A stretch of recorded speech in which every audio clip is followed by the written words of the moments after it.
Sekretaris Syahrini bongkar kebohongan kakek Lawrence. Makanya kalau halu lihat-lihat dulu ya.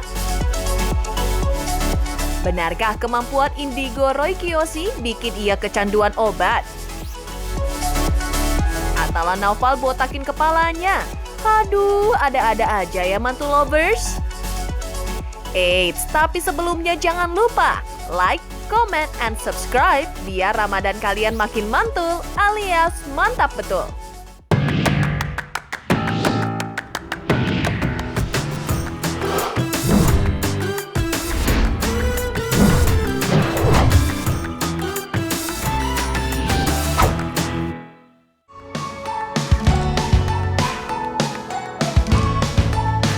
Udah nggak sabar ya mau lihat informasi sederet selebriti paling gebyar seantero YouTube?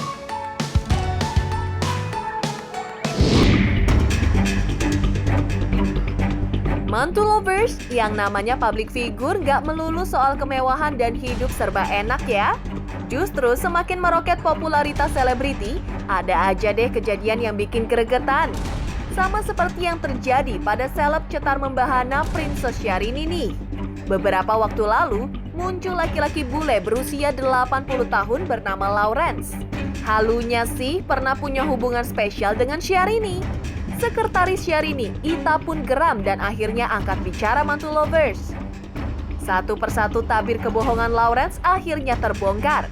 Lalu seperti apa ya kronologi pertemuan Lawrence dengan Syahrini saat menyambangi Belanda? Aku tahu percis kejadian apa yang hubungan mereka seperti apa, hubungan artis saya Syahrini dengan Bapak Loren itu layaknya hubungan anak dan bapak angkat. Benar memang sekarang ini terjadi ada satu konflik lah. Aku juga nggak berhak membicarakan konflik apa gitu di dalam itu. Cuma hubungan kita tuh baik-baik aja sebenarnya. Syahrini kenal Bapak Loren itu dari dulu itu boyfriendnya, teman dekatnya Syahrini. Dikenalkan pertama kali saya ketemu Loren itu nggak seperti yang dia ceritakan. Yang dia ceritakan di ini kan kita ketemu di hotel, dia bantuin kita bawa koper, terus kita ngasih ciuman apalah, dia sampai ke kamar. Itu nggak bener yang kayak gitu. Aku bisa ngomong kayak gini karena aku yang ada di situ. Di situ kita pergi liburan bersama keluarganya. Nggak seperti yang netizen ngomong hanya berdua, terus dia sugar daddy-nya. Kalau sekarang ginilah, begitu gilanya kita kalau itu sugar daddy-nya Syahrini, kita pergi liburan bersama anaknya, bersama mantunya, bersama cucu-cucunya gitu. Dan bahkan aku yang 24 jam gitu dengan Syahrini pada saat itu liburan, karena memang ceritaan aja nih, kondisi pada saat liburan itu memang artis saya tuh lagi nggak bagus lah. Dalam arti nggak bagus itu kondisi hatinya lagi nggak ini, maka dia mencari butuh liburan. Kita bareng dengan keluarga Messi di sana, dengan Loren juga dengan cucu-cucunya. Bahkan kayak tidur pun aku sama Syahrini gitu. Kita kalau kamar-kamar di Eropa itu kan kecil-kecil kan, kita one bedroom. Jadi hampir 24 jam gitu, nggak ada itu yang namanya dia liburan bersama sugar daddy atau apalah gitu. Apapun asumsi di luar sana silahkan saja. Kan yang mengetahui yang terkecil dan yang terdalam. Yang sebenar-benarnya hanya kami dan keluarga.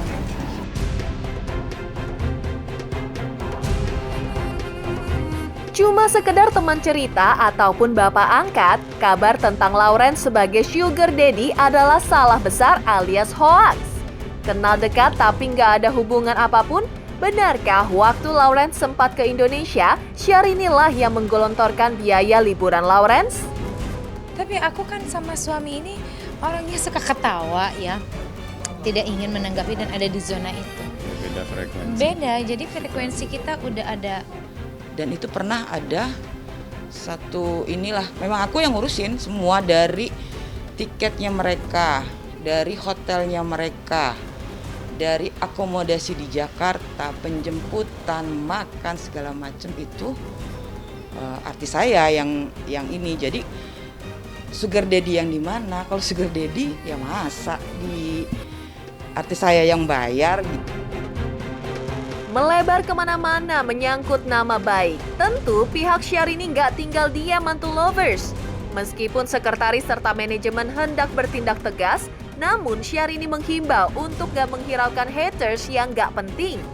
Namun lantaran hal tersebut diduga melanggar Undang-Undang ITE, benarkah istri Reno Barak itu ingin melanjutkan kasus tersebut ke pihak berwajib?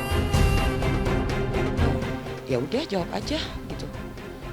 Dia juga nggak mau ngomong panjang karena bagi dia apa sih gitu, ngapain harus gue tanggepin, ngapain harus gue iniin gitu. Gue lagi fokus mau ibadah, mungkin tahun ini tahun yang kedua kan dia puasa kan, tapi ngumpul dengan keluarga, apalagi lagi nggak bisa kemana-mana ya Mbak. Dia selalu gitu tuh, sabar Mbak, bulan puasa kayak dia gitu. Tapi ini kan nggak bener Mbak, gue kan tahu kejadiannya gitu, gila gini gitu. Ya udah nggak usah dilihat. Gimana nggak usah dilihat? Orang ditek-tekin sama orang-orang gitu kan, ditek-tekin. Ya udah nggak usah lah. Nanti dia malah dapat panggung gitu. Udah nggak usah diinin. Tapi lama-lama kan, wah terus-terusan gini nih gitu. Sampai Anda mengejar-ngejar saya. Udah banyak yang melanggar apa sih hukum UU ITE itu ya. Banyak pernyataan-pernyataan mereka yang udah benar-benar pakai nama. Ini jelas gini. Banyak juga yang DM, banyak juga yang kenapa sih nggak ditindak tegas, kenapa sih diem aja manajemen ini gitu. Dari dulu pun kan udah sering banget ya yang kayak gini gitu, yang gosip, yang fitnah, yang apa gitu. Mungkin akan ada tindakan itu, tapi aku sih nggak tahu nih. Itu biasanya ke bu manajernya gitu. Itu akan ada juga pastinya. Kita juga nggak diam, kita juga nggak yang legowo aja. Kan banyak yang bilang gitu, kok kayaknya pasrah banget diinjek-injek udah difitnah seperti itu ini. Kita ada kok ada upaya ke situ, tapi kalau itu nggak di aku ininya, kapasitasnya bukan aku yang. Assalamualaikum pemirsa, saya Fitri Kalina dan suami mengucapkan selamat menjalankan ibadah puasa Ramadan. Semoga ibadah Ramadannya diberikan kelancaran dan pahalanya diterima oleh Allah Subhanahu wa taala. Amin.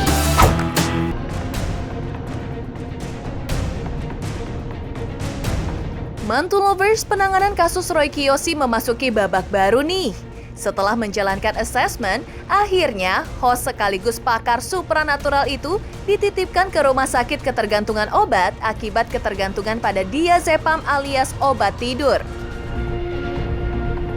Nah, mengaku masih syok dengan kasus yang sedang membelitnya, Roy menyesal membeli obat secara online tanpa menggunakan resep dokter. But no, jangan buru-buru. Sebelum menjalani rehabilitasi di RSKO Cibubur, Roy harus menjalani karantina mandiri terlebih dahulu selama 14 hari nih. Baru setelahnya, Roy akan direhabilitasi sambil menunggu putusan akan kasusnya. Menggunakan baju tahanan khas berwarna orange, inilah momen sebelum Roy dibawa ke RSKO Cibubur hari Kamis kemarin. Sesuai dengan hasil pemeriksaan asesmen BNNK Jakarta Selatan, kami akhirnya harus menitipkan saudara Roy Kurniawan alias Roy Kiyoshi untuk melakukan pemeriksaan medis yang lebih mendalam di RSKO karena ketergantungan obat yang digunakan oleh Roy cukup tinggi dan membutuhkan pendamping yang cukup serius. Untuk itu, hari ini kita akan membawa Roy ke RSKO. Sehat. shock. Dan ini pembelajaran juga buat teman-teman untuk tidak membeli di luar tanpa resep, dan himbauan juga buat kalangan muda untuk bisa tidur secara natural tanpa mengkonsumsi seperti itu. Selama 14 hari pertama, Roy akan diperlakukan treatment untuk isolasi mandiri. Karena pandemi COVID di Indonesia ini kan, maka kita harus mengikuti daripada anjuran pemerintah ya. Nah, selama 14 hari tersebut, Roy akan dilakukan detox dulu. Di bersamaan tuh. Nah, apabila nantinya dalam 14 hari ditemukan tanda-tanda COVID, maka dari RSKO akan merujuk, membuat laporan kepada kepolisian, selanjutnya dirujuk ke rumah sakit COVID. Tapi kalau tidak, 14 hari tidak ada apa-apa, semuanya sehat, berjalan dengan baik, maka Roy akan masuk ke program rehabilitas. Mengaku sakit, menderita insomnia selama 3 tahun terakhir. Akhirnya Roy terpaksa harus mengkonsumsi obat tidur nih Mantul Lovers. Sempat sembuh karena obat yang dianjurkan dengan resep dokter, sekarang ternyata kambuh lagi. Sayang, Roy nekat membeli diazepam yang tergolong psikotropika golongan 4. Sebenarnya aku bisa mengakses pikiran aku kan, jadi apapun yang orang rasakan aku bisa rasain, semua dipikirin. Jadi itu semuanya itu nggak bisa ke filter. Nah jadinya apa yang terjadi adalah nge-crash otak aku. Jadi aku ngerasa aku benar-benar susah untuk tidur, sulit untuk merem gitu. Bahkan otak aku tuh bergerak-gerak kalau untuk tidur karena mikirin apa yang udah terjadi. Nah, terlepas dari semua itu, kita tahu ya bahwa Roy punya kemampuan supranatural. Generally, orang menyebutnya indigo. Kerap membaca pikiran orang lain, benarkah hal tersebut menjadi penyebab utama Roy mengalami insomnia? Istilah di umum itu indigo ya, tapi sebenarnya dia memiliki kecemasan yang cukup tinggi, moodnya yang naik turun sehingga dia membutuhkan relax. Makanya 3 tahun terakhir dia mengontrol terus di dokter yang sudah menjadi langganan tetapnya. Tapi 1 tahun belakangan ini mungkin kebanyakan dari kegiatan-kegiatan dia di luar dan juga dia buka praktek di rumahnya sehingga menyita waktu dia untuk lakukan kontrol.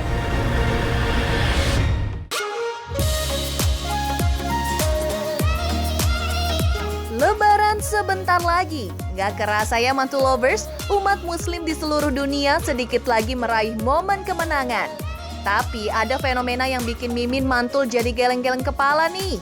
Beberapa waktu lalu, setelah Bandara Soekarno-Hatta dibuka, wadidaw, antriannya numpuk kayak mau ambil sembako.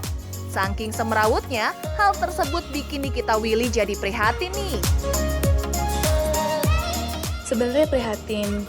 Sebenarnya aku juga mengerti kalau mereka pengen banget pulang kampung, ketemu sama keluarganya untuk lebaran, untuk berhari raya. Cuma karena adanya pandemi ini, sebaiknya kita mengikuti aturan untuk stay at home, tetap di rumah aja. Walaupun kita nggak bisa bertemu sama keluarga sekarang, tapi kan nanti setelah ini semua selesai, kita bisa berkumpul lagi dalam keadaan sehat insya Allah. Nah, di luar keprihatinan itu, aktris kelahiran 29 Juni 1994 itu bagi-bagi cerita sedikit soal tradisinya selama Lebaran. Sayang, penerapan pembatasan sosial berskala besar memaksa momen silaturahmi tahun ini cuma bisa dilakukan melalui virtual. Kalau tradisi keluarga aku, dari dulu emang gak ada mudik. Cuma tradisi keluarga adalah ngumpul-ngumpul di rumah kerabat ataupun di rumahku sendiri pada saat hari raya. Cuma karena adanya pandemi ini, kita mengikuti aturan pemerintah, kita stay di rumah masing-masing. Kita mungkin bisa berkumpul lewat Zoom atau virtual lainnya untuk melaksanakan hari raya untuk merayakan Lebaran gitu. Jadi nanti setelah ini semua selesai baru mungkin kita membuat acara untuk kumpul-kumpul. Meskipun cuma di rumah aja, tetap sebagai public figure yang terkenal fashionable, Nikita Willy nggak pernah absen dalam hal baju lebaran. Sudah belanja beberapa pakaian untuk lebaran tahun ini, Nikita berencana menggunakannya saat virtual call nanti. Kalau beli baju lebaran tetap tradisi lebaran ada, kita sudah membuat baju lebaran. Walaupun emang nanti yang ngelihat juga cuma kita-kita aja, atau nanti pada saat melakukan lebaran virtual kita bisa sedikit show off di Zoom di social media, that's all. Tapi tetap melaksanakan tradisi beli baju lebaran. Selain itu, a few moment ago, Nikita Willy dan keluarga baru saja menjalani swab test untuk mengetahui kondisi kesehatannya nih Mantu Lovers. So thankful, hasilnya negatif COVID-19. Selamat ya Kak Niki. Ini pertama kalinya aku melakukan tes swab, tapi sebelumnya aku dan keluargaku juga udah melakukan rapid test yang pengambilan darah dari jari, hasilnya negatif. Tapi karena pengambilan darah itu cuma valid 30%, jadi kita pengen coba next level tesnya, jadi menggunakan swab. Awalnya takut sih karena review orang-orang ini itu, cuma ternyata pas kita cobain sendiri sama sekali nggak sakit, karena cuma diambil air liur dari tenggorokan sama ambil cairan dari hidung menggunakan cotton bud yang panjang. Jadi semua prosesnya juga cepat, lancar, dan sama sekali nggak sakit. Hasil tes swabnya kita tunggu selama 3 hari, dan alhamdulillah hasilnya semua yang ada di rumah ini negatif. Halo semuanya, saya Tisa Biani mau mengucapkan selamat menjalankan ibadah puasa 1441 Hijriah.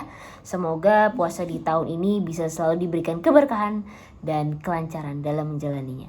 Dadah!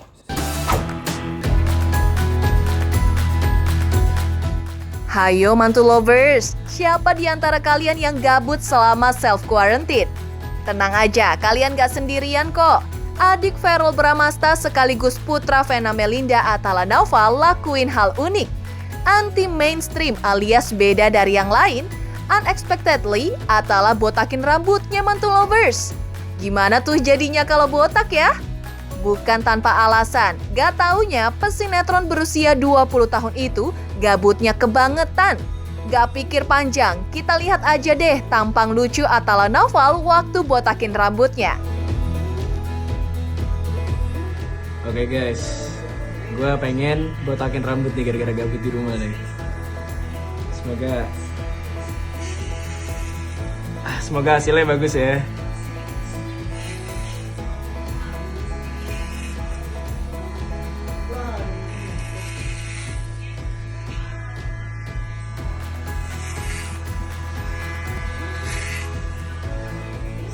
Oke, sip.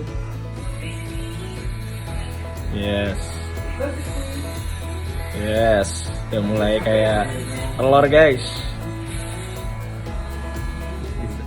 Oke guys, gue udah menjadi seperti bumi ya, bulat. Wah guys, kita tuh lagi corona gini tuh harus membuang sial dan kotoran. Gak apa-apa lah, nunggu lagi, santai.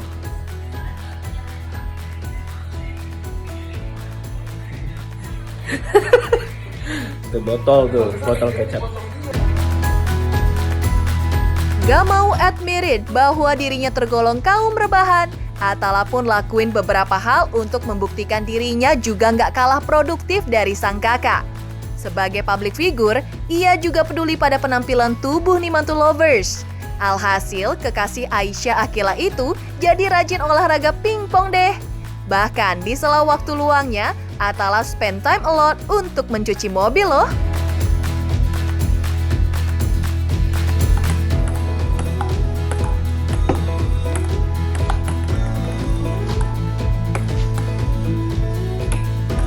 Oh shit, masuk.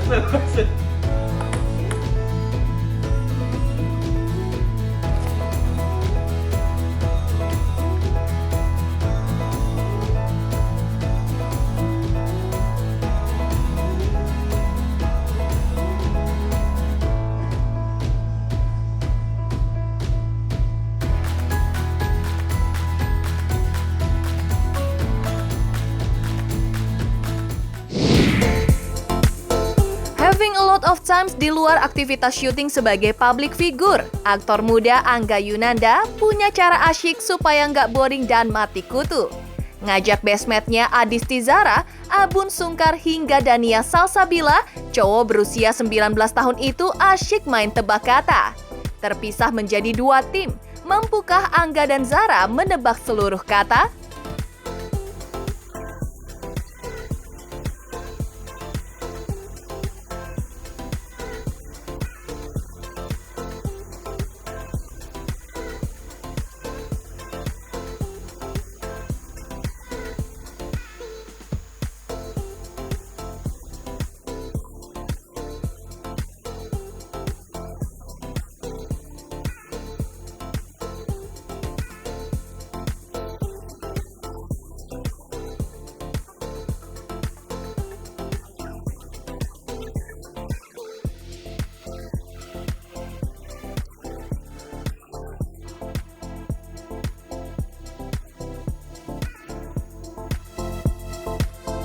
Berhasil menebak 3 judul film horor, kini giliran tim Abun yang harus menebak.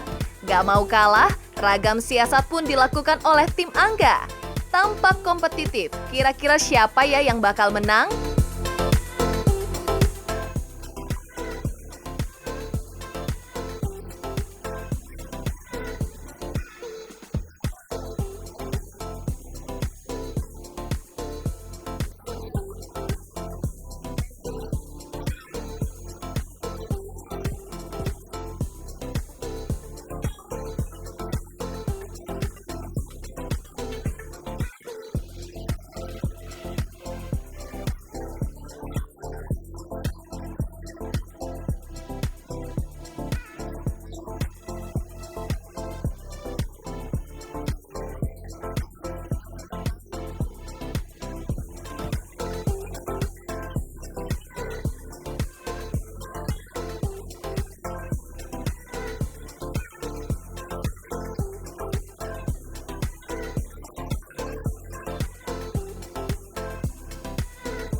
Gimana Mantul Lovers? Seru banget kan informasi seputar selebritis yang udah kita sajikan buat kalian? Semoga aja bisa kasih Mantul Lovers semua pencerahan biar nggak kudet alias kurang update. Jangan lupa pantengin terus Mantul setiap hari Senin sampai Jumat hanya di channel kesayangan kalian ini. Dan klik tombol like, subscribe, share, dan bunyiin loncengnya buat stay update ya Mantul Lovers. Mantul, mantap betul!